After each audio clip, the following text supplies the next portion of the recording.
Welcome to the A/B Test Podcast. My name is Melissa Goodwin. I'm one of the hosts of the podcast, and I'm joined with Steve Schmidt. Hey, hi guys. I am enthused to be here with you. Enthused, good. Yeah. Enthused and infused. And infused With a lot of data. Things we can't talk about just yet. Yes, it's going to be wild. We have been some rip-roaring data ready for episode 1. This is going to be fantastic. I've been dreaming about a podcast like this for a very, very long time. Well, why don't you tell everybody who you are? What's your background? Well, I think, number one, I'm thrilled to be hosting this podcast with you. So you get to tell everybody about yourself right after this, but a lot of me and my story kind of gets interwoven with Melissa, and you know it. So I guess for the listeners out there, for those of you who don't know me, my name is Steve Schmidt. I've been doing sales for 27 years. I'm also about 50% now on batting for getting a senior citizen discount involuntarily. So the gray hair also is a little bit of knowledge, but I think a lot of this and the appreciation for A/B testing comes from a sales background, where although it looks maybe like success on paper, maybe wasn't always that in real life, or certainly wasn't that to get there. Took a lot of testing. And after a while, I would notice people would always, oh, Steve just does what works. And then you're like, well, yeah, I did all these other 19 things that no one else was willing to fail at to do the thing that you all could copy that I could now go teach you for free on LinkedIn. And that's okay, because I realized that that's, I guess, kind of what makes me tick. And finding you in life, call it again. I mean, we've known each other for a long time, growing up in the same town and attending the sweetheart dance in 7th grade together. We got to get a picture of that up on the B-roll. We should. Yeah, this has been an on and off hot thing for a long time. We've been A/B testing this, but we are rock solid. And when I came back into your life, probably 7 or 8 years ago, I think that was when I started to really take the idea and concept that this stuff was really worth getting right, instead of just pontificating about and hyperbolizing about. Pontificating. Ooh, that's like word the $1,000 word. Nice work. Studied I like it. on the way here. Perfect. Well, part of why I'm excited to be here, I am a recovering healthcare executive and scientist by training, former salesperson many, many years ago. So I did sales a long time ago. It was my second job out of college. And at that time, it was like early 2000s, we were calling on those green and white papers with the holes in the side, just dialing for dollars. For 4 years, I did that. My the green and white papers with holes in the side, you mean the books? The computer paper. Books? The old computer paper, right? Oh my God, that old. And we had monochrome green screens, and I had the worst territory. I think it was, I shouldn't say worst, it was the best. I love Canada. But Canada was my territory. And parts of West Virginia. So many stories there. But anyways, I did that. And then I'm just a tech nerd. I love technology. I am an early adopter of all things tech. But ultimately, I love to experiment. So whether that is in life, in business, making new things, creating new things, and you always get a little bit better. So that's why I love experimentation. Here's one of my favorite experiments that Melissa does. It's called empty the fridge into the salad bowl. Ooh, that's one of the many, yeah. I call it the, what do I call the garbage pit salad? What's this? What is in here? The garbage pit salad. It's usually right before everything expires. A little bit of hummus. Got to clean it out. Banana pepper, maybe a popsicle. Some relish, maybe some corn dogs. I mean, it's a little bit of everything, but it suddenly tastes like the best thing ever. So you do love to experiment in the kitchen. That's true. Yeah, the ultimate experimentation. Yeah, on your family, which is nice of you. You're welcome. Yeah. Well, I think the biggest thing when we had to land on an idea, the second place was State Fair, where we could tour 50 states and do every state fair. Stay tuned for that one. I like that idea. Yeah, that was a good one. If anybody out there takes it, I'm going to watch it. Stay tuned. Big fans. A/B test was the idea that you eventually are going to be able to submit your ideas into us so we can test them so you don't have to.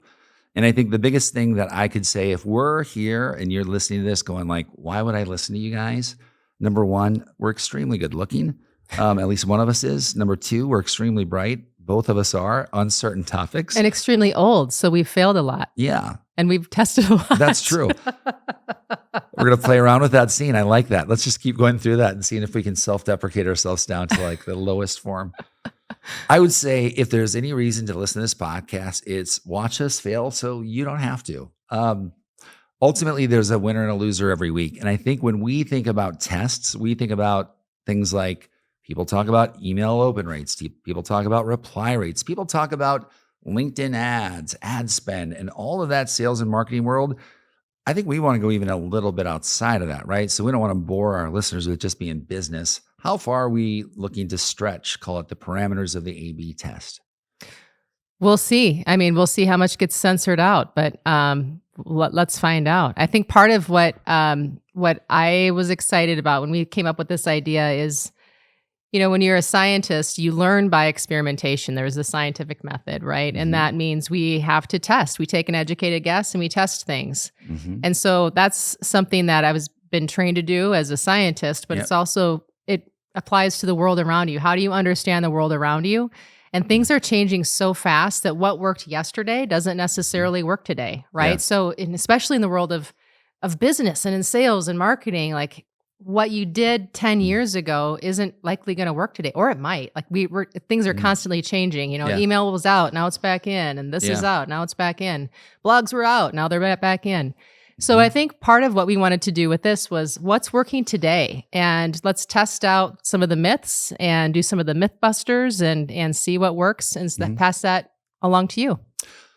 True story. I think even I'm the only one in the room who knows the result of the test thus far. I was surprised, and something I talked about with Melissa, and I want you all to think about this in your own life. And we call it bias, I think, when you think you're right all the time, or when you're using past experiences to apply to your current situation to come up with a conclusion. I think would be somewhat close to the definition. And I didn't realize how much I did. I knew I did it in personal life, but I didn't realize how much in business. And I think the example I gave to you was around 2.5 years ago. I had a rep, nice guy, showed up well, right? Did the whole impress the boss thing. And he had me kind of wrapped around his finger for the first 3 months. And I remember saying, if every rep could just be like Rep Johnny Appleseed, we'd be unstoppable. And they said, Steve, take a look at this report. I know you really like him. And I looked at it, and he was the last place rep. Oh, wow. And I think that was a good indication that he could show me all call it the signs and the indications, and talk to me in a certain way that I chose not to go lower. A lot of people would go lower or deeper, right? And look, but I was, so busy that I just kind of took that for face value. Now, I was also about to make a big decision on that assumption I had. So I think more powerful in that was, I think a lot of things during the day. And if anything, it's given me pause to stop before I come to the own conclusion, or at least question my own conclusion and say, you're probably wrong. And I know you can appreciate that both in work and at home. Yeah. Well, we have 3 teenagers, so I'm constantly being pressured to make decisions. And I always want to say, hang on, let me think about this for a second, because it's easy to, when you react with emotions, sometimes we don't always make the best decisions. I've never heard of that. Yeah. Isn't that weird? Yeah. And I was going to say something about bias, because you said you're biased when you think you're right, but some of us are usually right. So I don't know. What do you call that? Usually the wives. I don't know. Anyway. All right. So I think what we wanted to test today, Steve, what are we testing today for our foundational episode? Well, this is, I want people to listen closely, not because of what I'm going to say is going to be like a bomb drop. Okay. I'm listening. But this is where testing gets interesting. And this is when I revealed this to Regina and Melissa in our operational call this morning. Melissa kept saying, do not tell me the result. And I'm like, I won't, but I have to tell you everything up until then, because I about my pants. Bleep. I threw a third one in at the last minute, right? And so that was my own doing. So I kind of messed up the control variables, but I didn't mess up the sample, right? So what I did is I said, I want to look at 3 sets of contacts. We're going to put them in 3 separate sending platforms, email sending platforms, call them, who all claim to be the best, right? Who we really all respect. And then we're going to go on top of that and talk about the subject line. Everybody loves to talk about subject lines, and I think they're great, right? And so we ultimately said, let's test the subject line. We're going to talk to you about that result. I think you'll be shocked. Ooh, yeah. I'm getting ready to be shocked. Suspense there? Can you cue the drum roll, please? This is me getting ready to be shocked.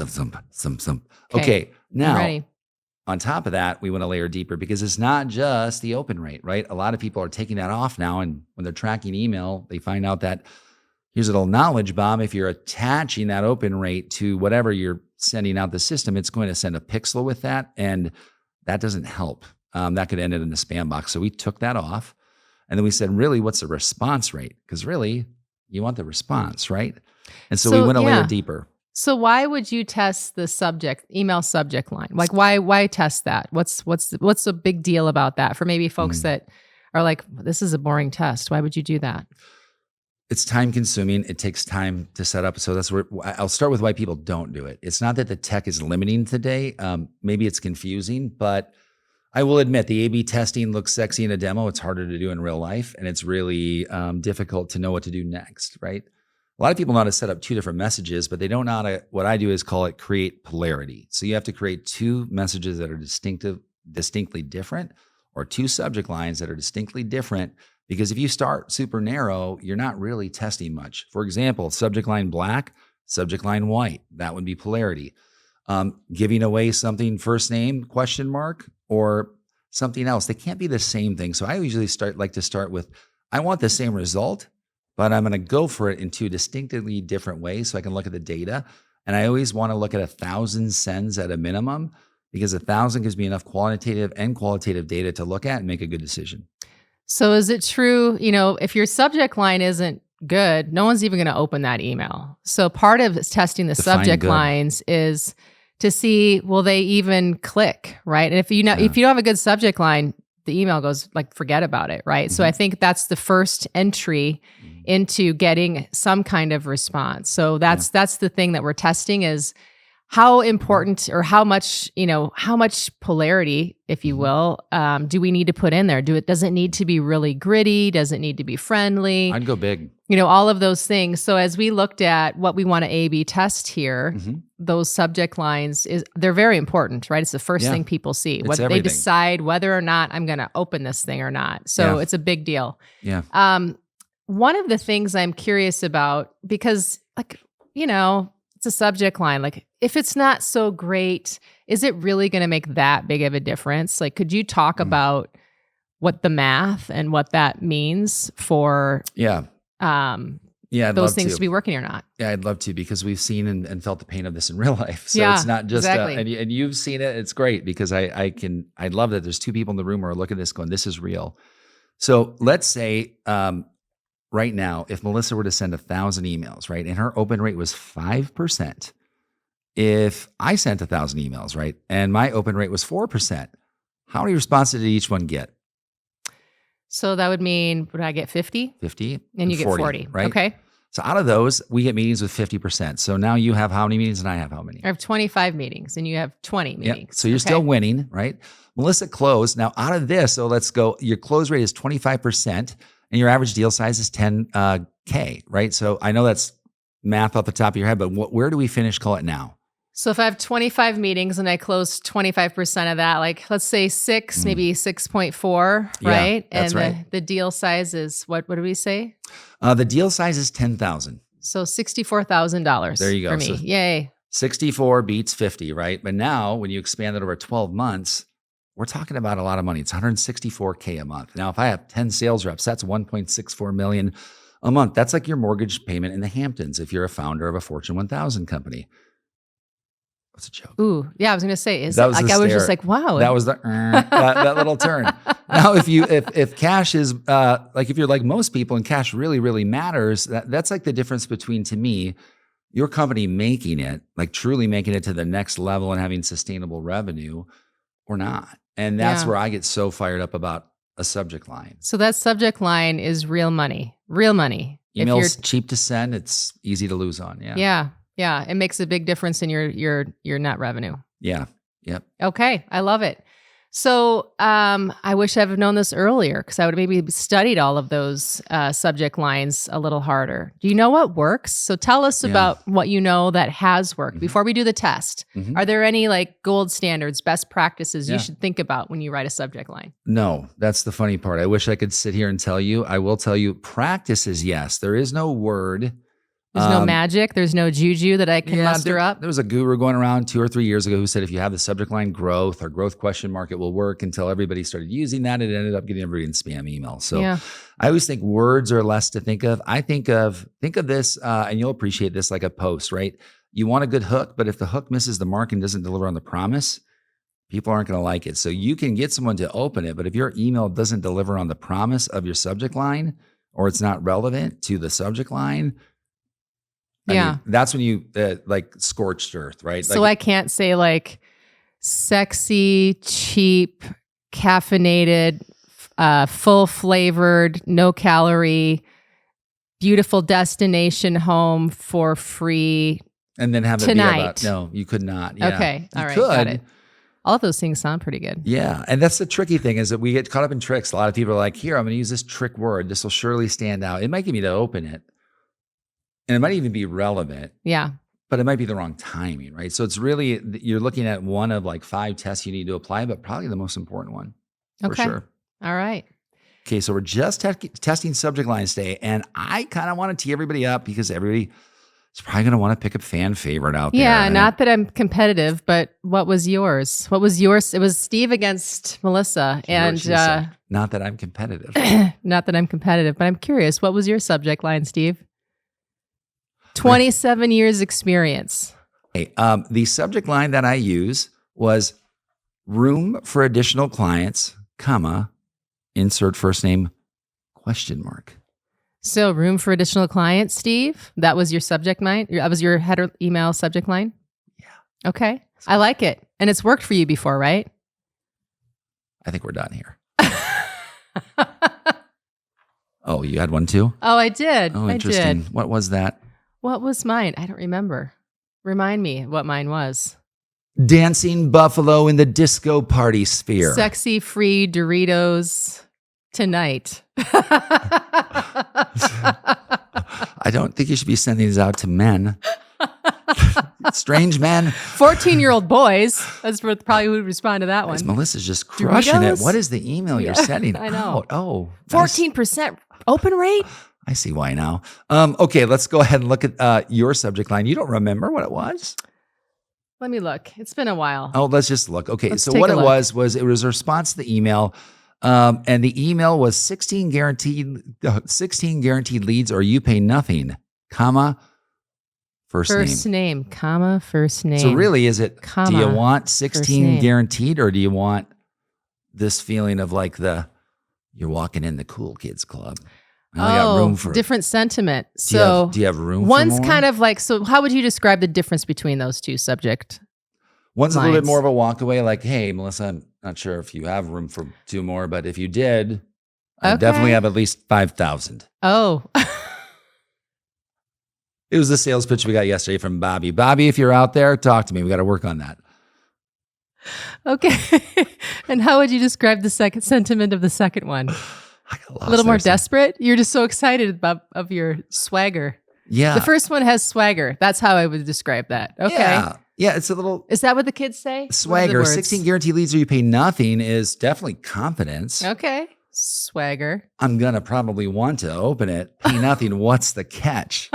Nothing's free in life, not even your Doritos. Yeah, it's true. So I think what's interesting is I want everybody to guess out there right now, and you can go ahead and enter that into your vote box that we've shipped out to you. I have read a few books, but it's hard to go against the 27 years of swagger. Right now, you're thinking, and we're counting the votes and counting the inbox here. As we get to these, something I want to think about is it's always psychology. Always psychology. The best emails sound like a country bumpkin from Alabama who got dropped out of the backseat of his uncle's pickup truck with a bottle of moonshine. And that is... So I'm too smart? Is that what you're telling me? It's kind of what we're teeing up right now. Yeah, Hold on. I love that. Thank you. Now, in addition to that, this is some advice. Work. I've heard this. If you want to know how your email sounds to a prospect, act as if you're reading it when you're drunk in the backseat of a car talking to your friends. Oh. That's how they read it, because they only have... It's like your alligator brain. Of their brain, which is the part that operates when you're drunk, is what they're skimming it with. The alligator brain. The alligator brain. That's right. So that's really how you need to read this. So, okay, with all that said, hopefully that's good knowledge. None of that is tests we've done. That's things that I've learned along the ways. But I think Yeah. those are all things we know to be true. Now, with that said, we're going to have to do a little bit of math here. So as we go to Melissa's subject line, 16 guaranteed leads. Or you pay Okay. nothing. Tell us the results, Steve. What do we win? Rick, well, Anything? what is 582 divided by 8? I don't know. I guess I'll Pull do some that math. up. This is where. Where's the little monkeys? Math So monkeys. we'll get there and we'll get to this. I guess, what is that? 8 divided by 582. Hold on. 8 divided by 582. What? 13. 1.3. 13.7. No, it's 1.37. I appreciate that. Okay. That's the reply rate. I'd say 1.4. That data's got to be 1.37 is 1.4. 1.3745. Okay. All right. What do you got? What happens with the other? Oh, the other. Yes, the swagger. What happens with that one? It's sometimes brains aren't everything, and interesting that she would say that and hurt my feelings. sometimes it can be a bit of a 223 divided by 1. what? It's not good. That isn't good. It's less than 0.5%. Isn't it 1 divided by 223? Hang on. That's what she said.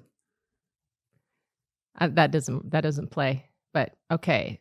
That is 0.44%. Now, which do you think belongs to who? Oh, you're going to switch them up?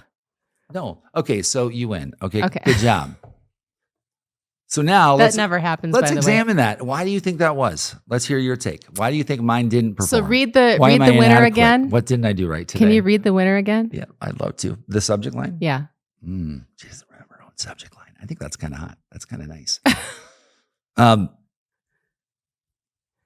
My dad once told me, for somebody who's 16 kind of smart, you certainly do a lot of stupid things. So, I think I can get into Classic the dad alligator line. brain pretty easily. 16 guaranteed leads or you pay nothing. Maybe it's, Joe. yeah, well, I need leads and I don't want to pay anything. So it's sort of like there's no risk. There's no risk. Now, Maybe that's it. We're not talking about what the response said. That's the key thing. Okay. What do the responses look like? We're not going to talk about Okay. that. That would be skewing and giving you some bias, right? Okay. So before I know anything, I would just say, if I heard, it's like saying, hey, you get 12 cupcakes and they have no calories and you can eat them all and I guarantee it. And you're now licking plastic. Right. Yeah. It doesn't say what they're made of, right? Now the human condition would say a lot of people drink Diet Mountain Dew. Yeah. Terrible. And it's not Battery good for you. fluid, battery acid. Battery acid fluid. Yeah. Just making my case earlier. So people responded much less to this swagger of like this idea that like, I don't know if you've got room, but if you did. Yeah. Maybe it sounded too Douchey. maybe. A little too VIP. Little Are we bit out of too- that era? That's so 2021. I don't know. It works in different scenarios. You never know what's going to work. That's the thing. That's why you test. Oh, we didn't even talk about the ICP. Also, we're going into CEOs and founders. That's a critical component of that. I appreciate that. Okay. CEOs Thank and you for founders have asking. thank you for asking.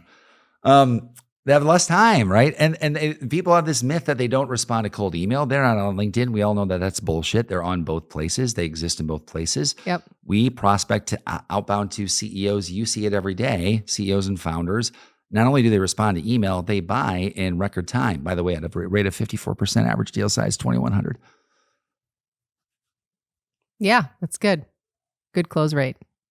Who's your CRO? And we're interviewing for that position right now. We are as of now. A couple of folks in the top running, But those things we'll see all how it matter. plays out. And here's the deal. Melissa, your background, especially recently, was in innovation and bringing things to market. And I think the number one, call it opportunity, as parents tell their children, to grow would be you need to go sell it. You need to go talk to people you don't know. You can't rely on this little network. Like I love the micro network, but you also know I struggle with it because I want the macro network. I want it via cold email. I want it via LinkedIn. I want it via Twitter. Why would I want to talk to as many people as I possibly could and get better and better over time through subject lines and lists? And then that's how companies fucking grow. That is it. Close the book. Like that's how you win. Yeah. I think, as I think about those, I totally agree. And I think one of the takeaways I would have for the the email test, the email A/B test, our inaugural Just test. call it your test. You want it. The one It's good. that I want in. I would just say that, not that I'm competitive, that I think it has to do with the, defining the offer, defining the problem, and then taking the risk out and saying like, hey, like, does that interesting to you? If you had Ooh. 16 more leads, and like, what could that be? And I didn't have to pay any money. Now, the whole copy and the rest of it is a whole other story. That's another country that we Yeah. may want to tackle down the road. But We'll tackle it. yeah, I do think that has something to do with it. And for founders and like, they all need to get off the ground. So 16 leads, that's a lot of leads. There's a number there that says very specifically what you could get, and then there's no risk. Yeah. I'm curious, Steve, since you've been doing this for a long time and you're probably the best. I worked in sales. I've been around a lot of salespeople from healthcare and ed tech and a lot of different spaces. I've never seen anybody be able to sort of work a list and process like you do, and you work really hard.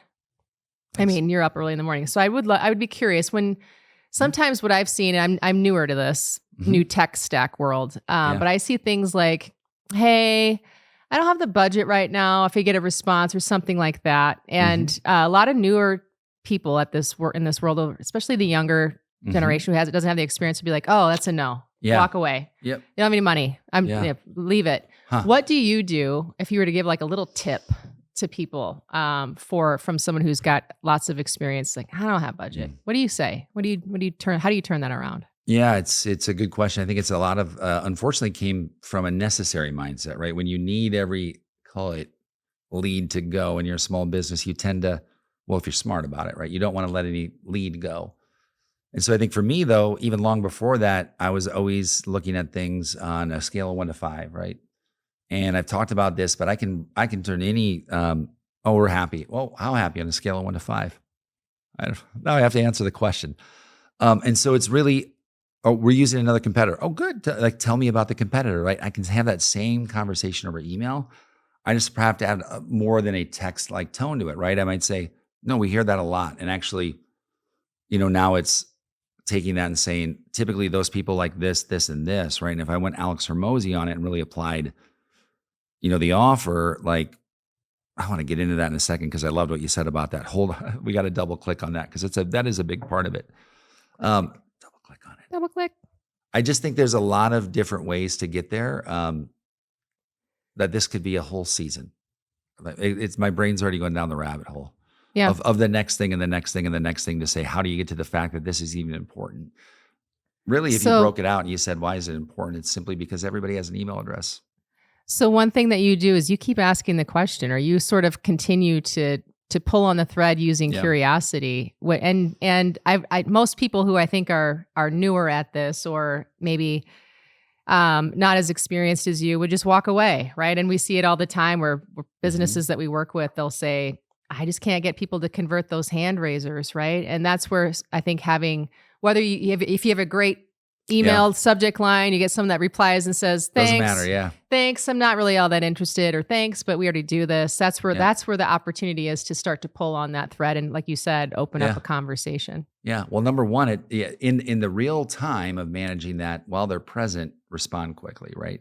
Yeah. Because now I've got someone, especially a CEO, who's probably in their device. If someone responds right away, number one, they know you're not a robot. So they might have a little empathy and go, oh, geez, I don't want to hurt Steve's feelings. Maybe he has a quota, or maybe he's on, Steve, it's not me. I'm a real person. I think what it does is the quick response not only goes speed to lead, right? But also like it validates you're a human. I think it's willing to not, as the kids say, blow your load.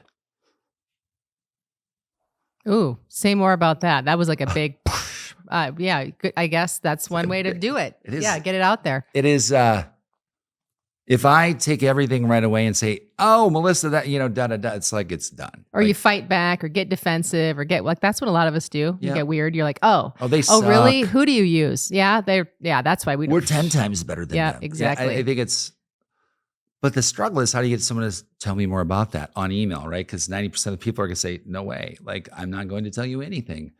And so that's when you have to respond and say something back to them that this is the value exchange, right? As long as I'm exchanging value in email, I'm going to get a response because I'm going to want more. Why would I not want more value from you? I've never met you. You just told me something I don't know and you're willing to have a conversation with me. I'm open ears. Yeah, that's great. So what are we going to talk about? Anything else you want to bring up on the email subject line? What's your last thought before we wrap up today? Last thought on that is you might think it's your subject line. Uh-oh.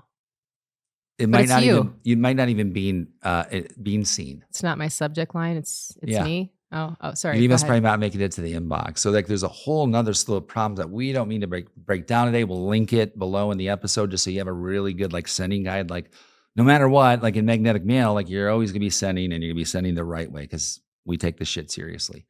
Now, if you want to do it with somebody else, like you can also just take this guide and make sure that you're using those things, whether it's the subject line, you know, how to warm an email up, because your subject line could be great and you could build $1 million a year company and be the next founder. But if you're hitting there, like, wouldn't that suck? Yeah, you send a bunch of emails and none of them ever hit anything. That They've was all the go only to thing spam. stopping you? Yeah.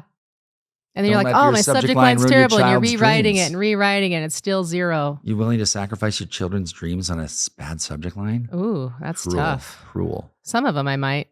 Just kidding. Yeah, 2 today. Yeah. 2 out of 4. Not bad. 50%.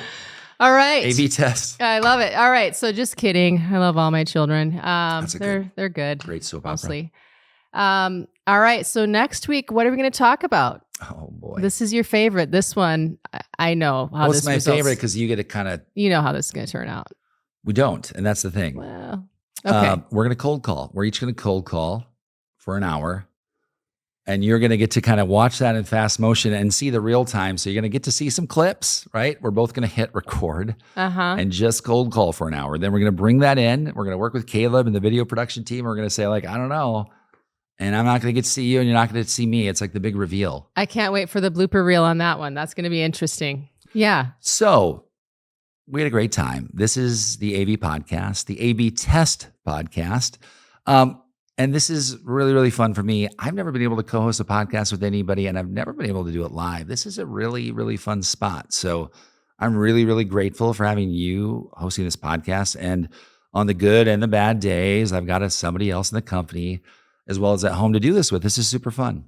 I agree. And we're looking forward to testing more things, sales, marketing, and otherwise as well. I think we're got some new sponsors coming up, right? Are we being sponsored by... Well, we're on the dotted line right now. This is a big one for us. Yeah. And we're looking at some product placement. So this is going to be fun. How can we integrate your products into this set? Can we eat it? Can we wear it? Can we talk about it? We want to be product whores. Currently sponsored by Anxiety and Caffeine. That's but right. We're looking for new sponsors that might be a little More bit better, positive more ROI. palatable. Yeah. Palatable. Positive ROI, as they say in business. Doesn't feel good. Bye.